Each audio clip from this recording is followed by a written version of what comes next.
police and the fire department banging on my door. And they said, you have to get out, there's a fire. And it's literally on top of us. Fire officials say they received a call at 2:30 this morning for a fire on the 600 block of Geary Street.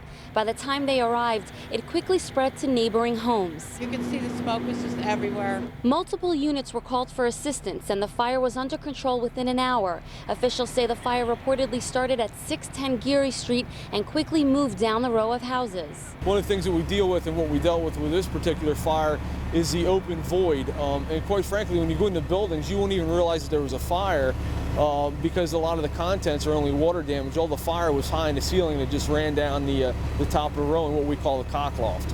A firefighter was injured after he fell from the second floor rear roof, but continued to work despite his leg injury. He was taken to a hospital and is expected to recover. Michael Bozier lived on the third floor of the building with his girlfriend and 2 kids. They are now homeless. It's a disaster, like the whole ceiling. You can see straight through the ceiling, straight through the houses.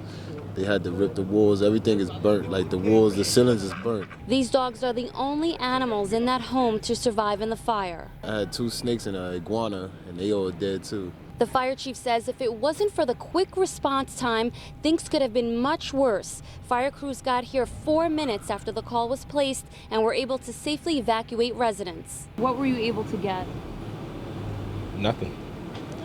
No clothes, just my birth certificate. That's it.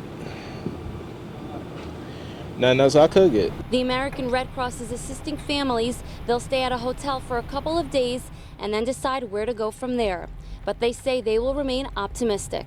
2014 was not a good year. I hope 2015 is going to be better for everybody. In Harrisburg, I'm Amta Salasan, Fox 43 WPMT.